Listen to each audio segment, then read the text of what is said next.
सभी को नमस्कार। मैं राजकुमार विश्वकर्मा। हमेशा की तरह हमारी कुछ छोटी मोटी खास चर्चाओं में लगातार हम कुछ ना कुछ दिखाने का और कुछ ना कुछ बात रखने का बेहतर प्रयास करते हैं। अब कितनी अच्छी और कितनी बेहतर हैं ये तो आप लोग तय करेंगे। भाई कहीं ना कहीं पर किसान किसान किसान पूरे राजनेता चिल्लाते रहते हैं, एक तरफ गवर्नमेंट चिल्लाती रहती है किसान किसान किसान, और मजदूर कहीं ना कहीं पर घुमा फिरा करके कहानी फिर एक जगह पर रुक जाती है कि वास्तविकता के तौर पर किसान और मजदूरों का आखिर होता क्या है, और आखिर ये कौन सी ऐसी फैक्ट्री है जहाँ पर से किसान निकल करके आते हैं और कहाँ पर से ये मजदूर निकल करके आते हैं। क्योंकि फैक्ट्री शब्द मैं इसलिए इस्तेमाल कर रहा हूँ क्योंकि अगर हम किसी विधानसभा क्षेत्र में जा रहे हैं तो वो फैक्ट्री हो गई, और उस विधानसभा क्षेत्र के किसान और मजदूर उस फैक्ट्री से निकले हुए वर्कर हो गए। क्योंकि संभवतः आज चाहे सरकार का नज़रिया हो, चाहे विधायकों का नज़रिया हो, चाहे जनप्रतिनिधियों का नज़रिया हो, वो इसी नज़रिए से देख रहे होते हैं। मैं क्योंकि किसान और मजदूर में उन्हें कोई फ़र्क नज़र नहीं आता। सबसे बड़ा कारण क्या है? उसका सबसे बड़ा कारण है क्योंकि वही किसान होता है और वही बाहर मजदूरी करने जा रहा होता है। भाई अभी जैसे हम कटनी ज़िला में जब आते हैं, कटनी ज़िले में हम देख रहे होते हैं, कटनी ज़िला ही नहीं प्राय जो है, तो मैं अनोखपुर की बात करूं, मंडला, डिंडौरी, मानपुर वगैरह वगैरह जो भी आसपास के विधानसभा क्षेत्र थे, मैं लगभग घूम चुका। और धीरे धीरे मेरी गाड़ी का पहिया धीरे धीरे चल रहा है और चलता ही जाएगा। ना मैं रुकने वाला और ना कभी रुका हूँ। भाई यहाँ पर बात ये उठती है कि किसान और मजदूरों को ले करके मैनेजमेंट आखिर क्या कर रहा होता है। मैनेजमेंट के नाम पर जो है तो मैनिफेस्टो बनाया गया। मैनिफेस्टो में ये तय किया गया कि हम किसानों को ऐसी ऐसी सुविधाएं देंगे। क्या पहली बार बनाया गया? सवाल यहाँ पर ये उठता है कि किसानों के लिए हमने कितना बेहतर किया और मजदूरों के लिए हमने कितना बेहतर किया। हमने कहा ना कि किसान और मजदूर दोनों एक ही हैं, क्योंकि एक व्यक्ति अपने खेत में मजदूरी कर रहा होता है और एक व्यक्ति कहीं बाहर मजदूरी कर रहा होता है। अब मैं शुरुआत करता हूं कि सिर्फ और सिर्फ कटनी ज़िले की। कटनी ज़िले के 4 विधानसभा और चारों विधानसभा की स्थितियां क्या होती हैं, मैं अब उससे आपको थोड़ा रूबरू कराता हूं। कहने के लिए यहाँ पर बहुत बड़े दिग्गजों का डेरा होता है और बहुत बड़े बड़े दिग्गज नेता यहाँ पर होते हैं। भाई तय है, एक बार विधानसभा कुर्सी मिली, 2 बार मिली, 3 बार मिली, 4 बार मिली, 5 बार मिली, तो यहाँ तक का रिकॉर्ड लोगों ने अपना अपना कायम कर रखा। लेकिन बात आती है कि क्षेत्र में रोजगार को लेकर के और किसानों को लेकर और मजदूरों को लेकर के, तो भाई ये तो 3 सवाल हैं। ये 3 सवाल नहीं, ये देश का वो भविष्य है जो हर बार चुनाव तय करते हैं, और चुनाव में तय है कि किसी न किसी कैंडिडेट को चुनाव जिता करके लाते हैं। अब बात आती है नैतिकता की, तो नैतिकता के आधार पर जब हम क्षेत्रों में भ्रमण करते हैं तो वहाँ पर देखते क्या है कि भाई किसान अलग परेशान है, मजदूर वर्ग अलग परेशान है। क्योंकि मजदूर वर्ग की सबसे बड़ी प्रॉब्लम क्या है, और हम ये कह लें कि बहुत बड़ी नहीं बल्कि बहुत बड़ी problem, biggest problem of labour, भाई मजदूरों की सबसे बड़ी समस्या है कि उनके लिए इस राज्य में काम धाम नहीं होता। क्यों, किस लिए, ये भी बताता हूँ। भाई आपने देखा होगा, मैं कई राज्यों के उदाहरण देता हूँ अब आपको। आपने बिहार देखा होगा, बिहार में सबसे अधिक पलायन हो रहा होता है। कारण वहाँ पर व्यवस्थाएं अच्छी नहीं होना, किसी भी चीज़ की व्यवस्था नहीं होती। झारखंड आप चले जाइए, कहने के लिए बहुत बड़ा औद्योगिक राज्य है, फिर भी वहाँ के मजदूर बाहर काम कर रहे होते हैं, क्योंकि वहाँ पर लोगों को अधिकार नहीं मिल रहे होते। काम करने का जो तौर तरीका है वो हो सकता है बुनियादी सुविधाओं में कहीं कमी रह गई हो। हम मध्य प्रदेश में आते हैं, मध्य प्रदेश में भी वही स्थिति होती है कि भाई बिहार का व्यक्ति मध्य प्रदेश आ रहा है, मध्य प्रदेश का व्यक्ति किसी और राज्य में जा रहा है। सवाल यहाँ पर ख़त्म नहीं होता और ना ही ये कोई जवाब है। भाई घुमा फिरा करके मैं अगर ये कहूँ, पलायन तो हो रहा है। कभी किसान पलायन करता है, कभी मजदूर पलायन करता है, तो कभी युवा वर्ग पलायन कर रहा होता है, क्योंकि जो रोजगार की तलाश में है। तो यहाँ पर 3 बातें प्रमुखता से जुड़ती हैं। पहला रोजगार, दूसरा मजदूरी, और तीसरा किसानों के लिए बुनियादी सुविधाएं। अगर हम किसानों के लिए बुनियादी सुविधाओं की बात करते हैं तो मैं आपको बताऊं, जिस क्षेत्र में बैठा हूँ मेरे पीछे बैक टू बैक आप देख रहे होंगे, तो वहाँ पर से 2 किलोमीटर दूर जब आप जाओगे तो महानदी का एक हिस्सा है। और ये वो महानदी है जो महानदी के अगर उस तरफ आप जाओगे तो उमरिया ज़िला लग जाता है, और महानदी की इस तरफ आप आते हैं तो कटनी ज़िला लग जाता है। 2 जिलों को जोड़ने वाली इकलौती नदी महानदी। और महानदी कोई छोटी मोटी नदी नहीं है। आज इस नदी की स्थिति भी बड़ी देखने योग्य होती है, क्योंकि यहाँ पर रेत माफियाओं ने काफ़ी हद तक जो है तो रेत निकाली, और रेत निकालने के बाद अब पानी बहुत सीमित रह गया है। दूसरी तरफ बात आती है मजदूर वर्ग को लेकर के, तो मजदूर वर्ग की अगर मैं कहानियाँ बताना शुरू करूँ तो कटनी ज़िले में भी रोज़गार की कोई कमी नहीं होती, क्योंकि ट्रांसपोर्ट नगर के नाम से कटनी ज़िले को जाना जाता है, और ख़ास तौर पर कटनी को। क्योंकि भाई अगर हम कटनी की प्रायः बात करें तो कटनी में न उद्योग की कमी है, ना ट्रांसपोर्ट की कमी है और ना किसी तरह की वहाँ पर कोई कमियाँ होती हैं। फिर भी यहाँ पर लोगों को मजदूरी करने बाहर ही जाना है। क्यों, किस लिए? या तो यहाँ के लोग बेहतर बताएंगे या फिर यहाँ के नेता बेहतर बताएंगे। कारण सिंपल सा यहाँ पर ये होता है कि अगर आप किसी क्षेत्र में जा रहे हैं तो वहाँ पर आप क्या देखते हैं। जैसे हमने एक शुरुआत की, हमने कहा कि चलो अनूपपुर ज़िले से निकलते हैं और पहले अनूपपुर ज़िले को ही हमने समझा, तो हमने अनूपपुर ज़िले को बखूबी समझ लिया कि भाई यहाँ पर कमी क्या थी और किस लिए ऐसा हो रहा था। फिर उसके बाद हम थोड़ा आगे की ओर जाते हैं। जब आगे की ओर जा रहे होते हैं तो हम देखते हैं अरे शहडोल ज़िले का भी वही हाल होता है। फिर आगे आते हैं उमरिया, वहाँ भी यही हाल होता है। फिर अब हम कटनी में आकर के टिक जाते हैं। हमने कहा चलो अब थोड़ा कटनी का भी ताक झांक कर ही लिया जाए। कटनी की जब बात आई, हमने किसानों से बात करना शुरू किया तो किसानों ने प्रमुखतः 2-3 समस्याएं ऐसी रखी और उन समस्याओं को लेकर के मुझे लगा कि ये सारी बात अब आप तक रख देनी चाहिए। भाई अब ऐसा है कि 2023 का विधानसभा चुनाव हुआ, अब तो मुख्यमंत्री भी बदल गए और मुख्यमंत्री बदलने के साथ स्थितियाँ वहीं की वहीं हैं। भाई कभी दिग्विजय सिंह मुख्यमंत्री हुआ करते थे, फिर कमलनाथ जी, तो कभी मतलब कहा जाए भाजपा कांग्रेस चलता रहा और लगातार 20 वर्षों से भारतीय जनता पार्टी की सरकार थी। किसानों के नाम पर मैनिफेस्टो बनाए गए। मैनिफेस्टो में सिर्फ और सिर्फ इस बात का जिक्र था कि कितनी बिजली, कितना पानी, सारी चीज़ें हम दे रहे हैं। जिक्र तो हुआ, लेकिन वास्तविकता के तौर पर अगर आपको किसी क्षेत्र की स्थिति जाननी है तो आप उसके धरातल तक जाएंगे, तह तक जाएंगे। जब तह तक जाएंगे तो तह की वास्तविक स्थितियों से आप रूबरू होंगे और आपको वहाँ पर की गतिविधियाँ पता चलेगी। क्योंकि 2 बेसिक मुद्दे और हैं जिन पर मैं बाद में बात करूँगा। अभी फ़िलहाल मैं किसान पर बात करता हूँ।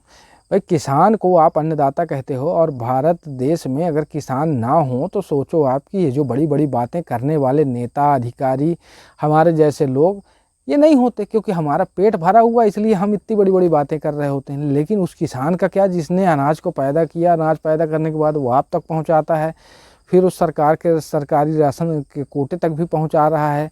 भाई आपका पेट भर रहा है, आप तो किसानों के बारे में तो हमें सोचना होगा। अब हम लेकिन किसानों के बारे में हम क्यों सोचेंगे? भाई किसान का काम जो है वो तो सिर्फ खेती करना है। तो हमने कभी सोचा ही नहीं कि हम किसानों के लिए उद्योग लगा दें। और अगर हम किसानों के लिए उद्योग लगाते तो बड़े बड़े व्यापारी पूंजीपति मार खा जाते वहाँ पर, इसलिए किसानों के लिए उद्योग की व्यवस्था नहीं की जा रही। दूसरी बात आती है, हमने कहा कि भाई किसान, तो किसान का मतलब ये नहीं कि सिर्फ अनाज उगाने वाला किसान, अनाज के साथ सब्जी भाजी भी कहीं ना कहीं पर वैल्यूएशन तो अपनी अलग रखती है। क्योंकि अगर आपको ये कहा जाए कि सिर्फ आप गेहूं और चावल को खाएंगे तो वो असंभव है। भाई उसके लिए दाल भी चाहिए, दाल के साथ फिर थोड़ा सा आपको लगता है कि भाई चटनी भी मिल जाती और भी कई सारी चीज़ें ना खाने के लिए।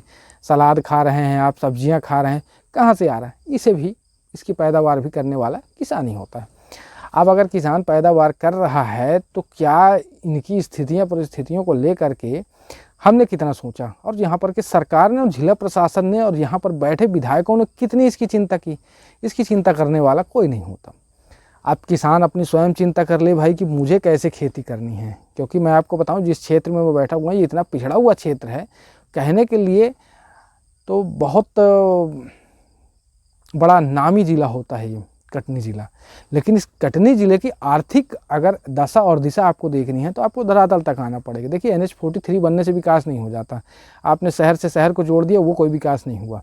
लेकिन आपकी जो धरातल की स्थितियाँ थी, जहाँ पर एक किसान जो अनाज पैदा करने का काम करता है, खेती बाड़ी कर रहा होता है, खेती किसानी करता है, और वही अनाज आपके घर घर तक पहुँच रहा था, उसी अनाज को खा करके आप जीवित रहते हैं। आपने कभी सोचा ही नहीं कि वो कैसे और किस स्थिति में। हमने किसानों के बीच जाना शुरू किया। भले ही कुछ किसान ऑन कैमरा कुछ ना कहना चाहें, लेकिन किसानों की मेहनत को ज़रा आप समझिए कि वो कितनी घंटे मेहनत करता है और मेहनत करने के बाद धूप, बारिश, ठंडी, गर्मी हर एक चीज़ सह करके तब वो अनाज उगा रहा होता है। उसकी कितनी वैल्यूएशन होती है। अब उसकी वैल्यूएशन का मापदंड निकालने के लिए तो भाई हमें किसानों तक जाना होगा। क्योंकि यहाँ पर जनप्रतिनिधियों के पास 5 मिनट का भी वक्त नहीं होता, खास तौर पर सिर्फ चुनाव के समय। क्योंकि देखिए विधानसभा का चुनाव था तब लोग वोट मांगने आए होंगे, और अब अगली बार जब फिर विधानसभा का चुनाव होगा तब लोग वोट मांगने आएंगे। वास्तविकता के आधार पर सच्चाई यही है। बड़े बड़े दिग्गजों का ये शहर, जिला सब कुछ है, लेकिन बावजूद इसके धरातल की स्थितियाँ कुछ और होती हैं। भाई हमने कहा ना कि हमारे पीछे ये महानदी का हिस्सा है। अब इस महानदी से अगर आप चाहते तो आजू बाजू से नहर निकालना शुरू कर देते, तो कम से कम इसी महानदी का पानी किसानों के लिए सुविधा बन जाता। और सुविधाएं जब बनती, सिंचाई के संसाधन बनते, क्योंकि हर किसान सक्षम नहीं है और संपन्न नहीं है। कुछ किसान ऐसे हैं जो अधिया बुवाई में जो है तो कहीं ना कहीं पर जीवन यापन कर रहे होते हैं। कुछ किसान ऐसे हैं जो कि दूसरों के खेतों की फसल काटने जाते हैं, उसके बाद फिर अपने खेत जा रहे होते हैं अपनी खेतों की फसल काटने। बड़ी विडंबना है यहाँ इस देश की, प्रदेश की, जहाँ पर किसान को सिर्फ और सिर्फ जो है तो मजदूर समझ के टाल दिया जाता है। गरीब तबके का किसान है समझ करके छोड़ दिया जाता है कहीं पर मरने के लिए। क्योंकि फसल बीमा की भी अगर हम बात करें तो उसके भी बड़ी लंबी कहानियां हैं, उसको भी मैं डिटेल में लाऊंगा आप लोगों के बीच में। आज नहीं तो कल, कल नहीं तो परसों ज़रूर लेकर के आऊँगा कि फसल बीमा का आखिर कहाँ पर और क्या स्थितियाँ बनी हैं। हाँ, इतना ज़रूर हुआ, किसानों के नाम पर अच्छी खासी राजनीति की जाती है और कुछ हद तक किसानों के लिए सम्मान निधि यानी कि एक योजना बनाई गई, किसान सम्मान निधि, उसके माध्यम से 6,000 रुपये, 10,000 रुपये इस तरह से किसानों के खाते में हर वर्ष आ रहे होते हैं। भाई ठीक है, लेकिन उतने में क्या उनका जीवन चल जाएगा? क्या उतने में उनकी व्यवस्थाएं दुरुस्त हो जाएंगी? भाई किसानों की मांग क्या थी? किसानों ने 3 चीज़ों की मांग की थी और किसान आज भी उसी चीज़ पर अड़िग है। और किसानों का कहना ये है भाई आप हमें सिंचाई के संसाधन दे दो। उस सिंचाई के संसाधन में सबसे ज़्यादा ज़रूरी क्या है? बिजली की व्यवस्था, पानी की व्यवस्था। तो ये 2 व्यवस्थाएं मूल रूप से। और तीसरी जो व्यवस्था है उनके लिए आप देखते होंगे ना, सोसाइटियों में जो है तो यूरिया खाद, DOP वगैरह सब कुछ मिल रहा होता है। फिर उसके साथ जो है तो कुछ बीज वगैरह भी देते हैं। तो ये तीनों व्यवस्थाओं को आप दुरुस्त करिए और मुफ्त की योजनाओं का जो आपने भंडार लगा रखा है और मुफ्त की जो आप बात करते हैं इसको बंद करके आप जो ये सुविधाएं हैं इनको मुफ्त कर दीजिए। किसान अपना जीवन यापन वैसे ही कर लेगा, आपकी 10,000 5,000 से उनको कोई फ़र्क नहीं पड़ता। रही बात और भी चीज़ों की, तो भाई आज किसान को चाहिए क्या कि अगर एक किसान जो सब्जी के नाम पर आलू, बैंगन, गोभी, भाटा कुछ भी उगा रहा हो, भाई किसी न किसी की तो खेती कर रहा है। अब यहाँ पर संभवतः हम देख रहे होते कि 3-4 गांव का एक सर्कल होता है। जैसे ये नदी का जो छोर है, इस नदी से आप उस तरफ जाते हैं, वो भी कहीं ना कहीं पर कटनी जिले का हिस्सा होगा, लेकिन वहाँ पर आने जाने के लिए नदी का लंबा डिस्टेंस हमें पार करना होता है, तब उस गांव से इस गांव लोग आ सकते थे। अब उसके लिए हम चाहते तो ब्रिज बना सकते थे, लेकिन किसी की नज़र पड़ी सबकी होगी, लेकिन कभी किसी ने ये प्रयास नहीं किया कि हम इस गांव से उस गांव तक पहुंचने के लिए एक बेहतरीन सशक्त पुल का निर्माण करा दें, जिससे वहाँ का व्यापार यहाँ और यहाँ का व्यापार वहाँ जा सकता था। ये हमने कभी नहीं सोचा और सोचेंगे भी नहीं, क्योंकि हमारा काम सिर्फ राजनीति करना होता है, यानी कि नेताओं का काम सिर्फ और सिर्फ राजनीति करना होता है। और चुनाव के समय थोड़ा बहुत हल्ला गुल्ला करके कि देखिए आरोप प्रत्यारोप के आधार पर कि ये भारतीय जनता पार्टी की सरकार थी, इसने कुछ नहीं किया, और कांग्रेस की सरकार रही होती तो भारतीय जनता पार्टी आरोप लगा रही, तो दोनों का एक सिक्के के 2 पहलू की तरह बराबर काम कर रहे होते हैं। भाई किसानों के लिए आप व्यवस्था नहीं दे पा रहे हैं। किसानों के लिए सिर्फ एक चीज़ तैयार की गई, गारंटी प्रपत्र के नाम पर जो है तो मैनिफेस्टो तैयार किया गया। उस मैनिफेस्टो में बहुत सारी योजनाएं किसानों के लिए आप लॉन्च करते हैं, लेकिन वास्तविकता के आधार पर क्या किसानों को उसमें से कुछ मिल रहा होता है? नहीं मिल रहा होता। क्यों नहीं मिल रहा है? कारण है उसका, क्योंकि आपने जिन विधायकों को, जिन नेताओं को चुन करके कुर्सी में बैठा दिया, चाहे जैसे भी बैठाया हो, उन्होंने कभी दोबारा पलट के झांकने का प्रयास ही नहीं किया।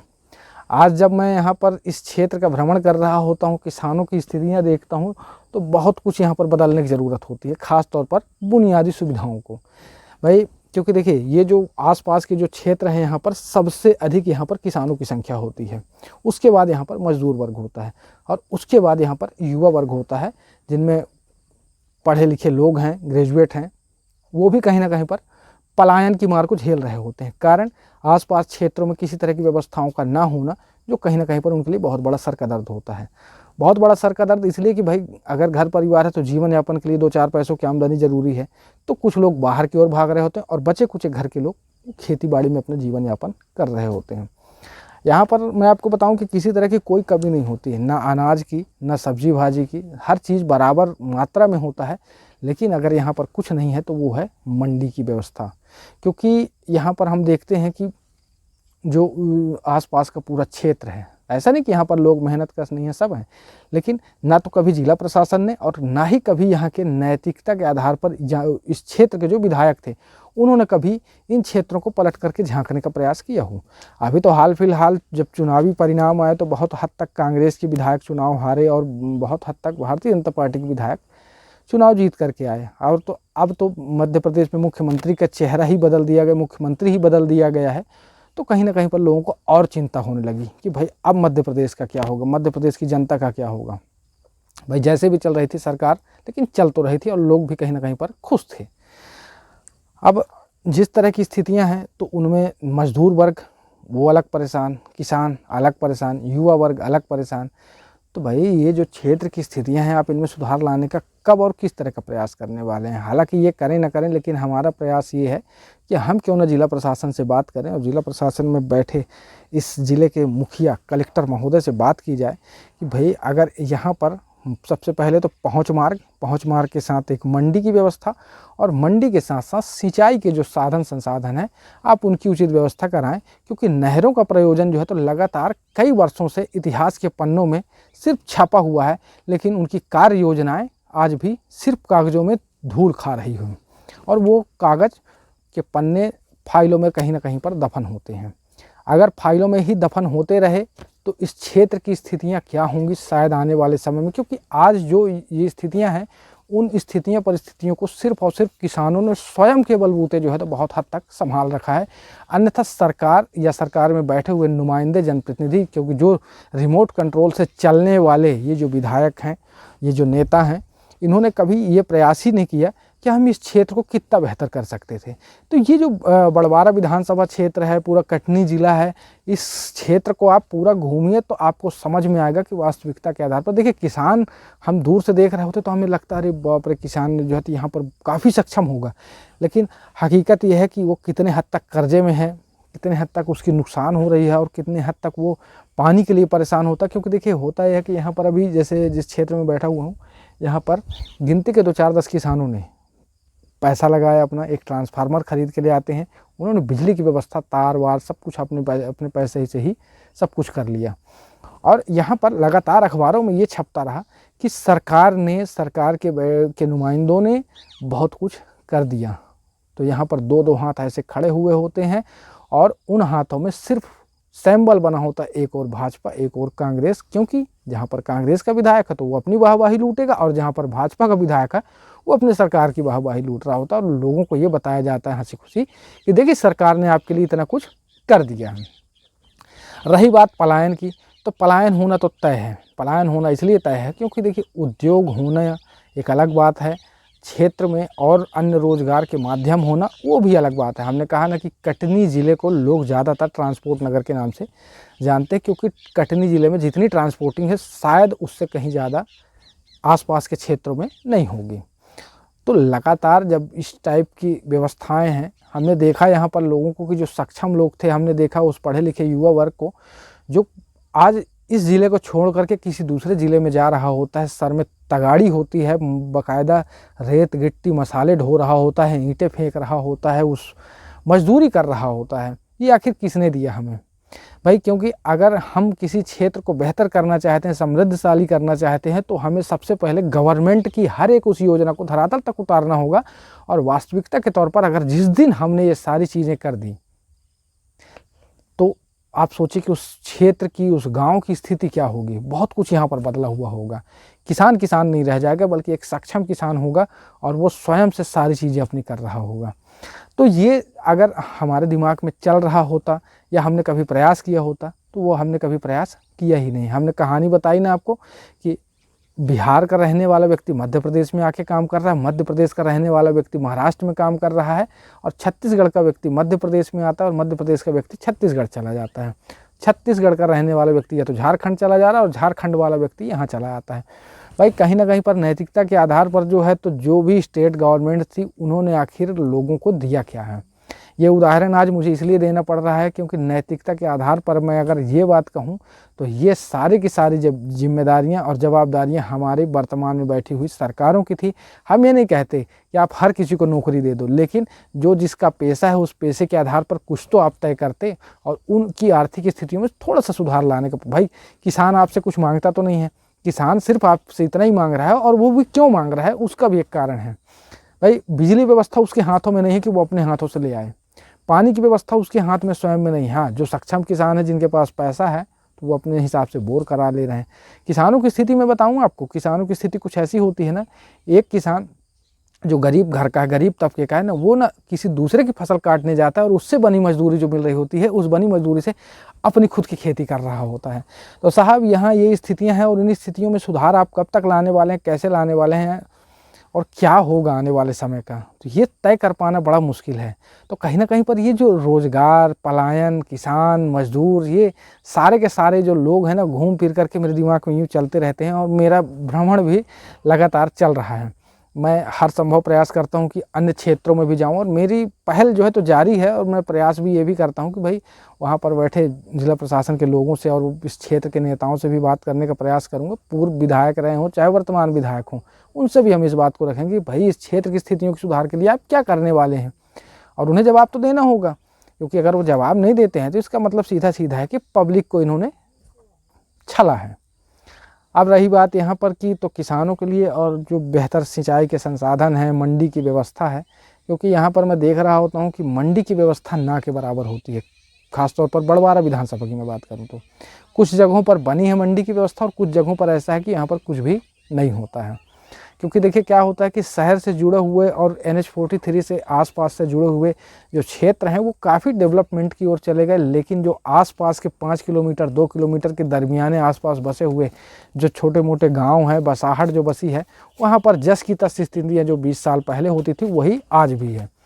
तो इनमें ना तो सुधार आया और ना कभी सुधार आने वाला है। लेकिन अगर हम सुधार की उम्मीद करते हैं और बेहतर व्यवस्था की प्रयास करते हैं और हम चाहते हैं कि हमारे यहाँ का, हमारे क्षेत्र का किसान समृद्धशाली हो जाए, हमारे यहाँ का युवा यहीं पर काम करें। भाई काम करने से मतलब ये नहीं कि हर किसी को सरकारी नौकरी दिलाई जा सकती, लेकिन हमने कहा ना कि अगर सरकार की जितनी योजनाएं चल रही हैं और जितनी मैनिफेस्टो की बात की जाती है, अगर उससे भी धरातल पर उतार दिया जाए तो हो सकता है व्यवस्थाएं और से और बेहतर हो जाती। लेकिन वो करना यहाँ पर मुझे असंभव लगता है। अब इसके लिए जो है तो हमें ही कुछ ना कुछ पहल करनी होगी और हम प्रयास करेंगे कि जिला प्रशासन से बात करने की कि भाई यहाँ पर जो है तो क्या व्यवस्थाएं हो सकती हैं और किस तरह से जो है तो कलेक्टर महोदय इस बात को संज्ञान में लेते हैं। भाई हमारा काम है पहल करना और हम प्रयास करेंगे कि कुछ बेहतर हो जाए, ख़ासतौर पर किसी के लिए ना सही लेकिन किसानों के लिए कुछ ना कुछ बेहतर होना चाहिए। तो चलिए ऐसी कुछ खास चर्चाओं के साथ अगली बार फिर हमारी मुलाकात होगी, कुछ ऐसी ही छोटी मोटी चर्चाओं के साथ। अभी तो हाल फिलहाल आज मैं यूं ही निकल आया था तो मुझे लगा कि चलो कुछ किसानों से बात की जाए कि भाई यहाँ पर की व्यवस्थाएं आखिर है क्या। तो इन व्यवस्थाओं को सुधारने की सबसे ज़्यादा ज़रूरत है। तो चलिए इसके साथ अगली कड़ी में हमारी मुलाकात फिर होगी कुछ ऐसी खास चर्चाओं के साथ। हमारे छोटे से यूट्यूब चैनल को सब्सक्राइब करना ना भूलें, ऑफिशियल पब्लिक व्यू ब्लॉग